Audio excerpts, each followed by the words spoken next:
Welcome back. In focus ہیں امجد علی خان صاحب، سوات سے MNA ہیں پاکستان تحریک انصاف کی، اور زاہد خان صاحب ایڈیشنل سیکرٹری انفارمیشن پاکستان مسلم لیگ نون. بات ہو رہی ہے سانحہ سوات کے حوالے سے. زاہد صاحب، امجد صاحب کہتے ہیں کہ اس میں صرف اور صرف خیبر پختونخوا کے لوگ نہیں ہیں وہاں پر انکروچمنٹس میں، یعنی دریا کے کنارے اس قسم کے ہوٹلز بنانے میں، اور ظاہر ہے کہ پھر وہ انہوں نے کہا پولیٹیکل انفلوئنس جو ہے انفلوئنشل لوگ وہ یہ کرتے ہیں، جس سے ایک اور چیز سمجھ میں آتی ہے کہ صوبائی حکومت بیچاری ہیلپ لیس ہے، وہ کچھ نہیں کر سکتی، ان لوگوں کی بننے دیتی ہے اور پھر کہتی ہے وہ پولیٹیکل انفلوئنشل لوگ ہیں.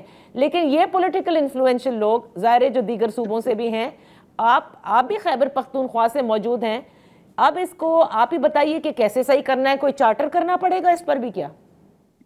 دیکھیے، ایک بات سے میں اتفاق نہیں کرتا ہوں، چاہے کتنا بھی بڑا آدمی نہ ہو، کتنا انفلوئنس ان کے نہ ہو، لیکن 18 امینڈمنٹ کے بعد یہ ساری اختیارات پرائمس کے پاس ہے.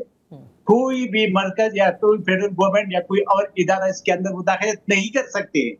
مجھے بتایا کہ کس آئین قانون کے تحت مداخلت کرے گا. یہ ایکشن کرے، ایکشن لے. اگر اس نے ایکشن لیا اور کوئی نکل آئے ان پہ ہاتھ روکا تو پھر ہی دی کے جائے گی نا. ابھی تو کوئی احتجاج بھی نہیں ہوا، کیونکہ لوگ تو سمجھتے ہیں کہ اس سے تباہی ہوتی ہے. اور سب سے بڑی بات یہ ہے کہ امجد صاحب کہہ رہے کہ جی انڈیا میں ٹھیک ہے، لیکن آپ لوگ تو جب اسمبلی میں جا کے بیٹھتے ہیں، ہم تو اسمبلی میں نہیں ہیں، تو وہاں پہ آپ لوگ جو اپنا مطالبات وہ ضرور کریں، لیکن یہ عوام کی یہ مسائل بھی اٹھائے. انڈیا میں آپ کو فیڈرل گورنمنٹ کو کھینچنا چاہیے تھا کہ انڈیا میں ہمارے ساتھ کیوں کوآپریشن نہیں کر رہے یا کیا وجہ ہے. لیکن جب ایک منٹ مجھے بات پورا کرنے، جب اگر وہ آپ کی بات نہ سنے نہ بھی کرے تو لوگوں کو تو پتہ چلے گا کہ آپ نمائندے ہیں، آپ نے اس کی آواز اٹھا لی ہے اسمبلی کے اندر، اس پہ کام ہوا یا نہیں ہوا، یا ایکشن فیڈرل گورنمنٹ نے لیا یا نہیں لیا. لیکن اگر آپ کو سارا دن وہاں پہ لڑائی جھگڑوں میں مصروف ہے، وہ کرتے جائے، اس سے کوئی روکتا نہیں ہے. لیکن عوام کے مسائل کے لیے جس کو آپ کو منتخب کر کے آئے ہیں، نیشنل اسمبلی میں بیٹھے ہیں، اپنے وہ عوام کے مسائل کو بھی مد نظر رکھتے ہوئے اس پہ بھی بات کریں. زاہد صاحب ایک چیز میں ذرا زاہد صاحب سے پوچھ لوں، پھر آپ ضرور اس میں کہیے گا امجد صاحب. زاہد صاحب یہ بات کروں گا پلیز، مجھے صرف ایک سیکنڈ دے دیں. ایک سیکنڈ چلیں، آپ پوچھ لیں پہلے. اچھا، اس بجٹ میں جو کٹ موشن میرے تھے وہ آپ میرے پیج پہ بھی دیکھ سکتے ہیں، اور وہ آپ نیشنل اسمبلی کے اس پہ بھی دیکھ سکتے ہیں، یہ ویب سائٹ پہ بھی دیکھ سکتے ہیں. نیشنل ڈیزاسٹر مینجمنٹ کی جو بات میں نے یہاں پہ کی، نیشنل ڈیزاسٹر مینجمنٹ کی یہ بات میں نے اسمبلی کے فلور پہ کہی اس بجٹ میں کہ آپ خدا کے لیے جو ارلی وارننگ سسٹم ہے، حالانکہ مجھے اس واقعے کا کسی کو پتہ نہیں تھا. سر یہ صرف ارلی وارننگ سسٹمز تک محدود نہیں ہے، آپ کی تیاری ریسکیو کی کیا ہے، یہ اس سے بڑی بات ہے. اس لیے کیونکہ جہاں پر دریا ہوتے ہیں، جہاں سمندر ہوتا ہے، جہاں جھیلیں ہوتی ہیں، اور اس کو آپ سیاحتی مقام بناتے ہیں، تو آپ کو ریڈی ہونا ہوتا ہے.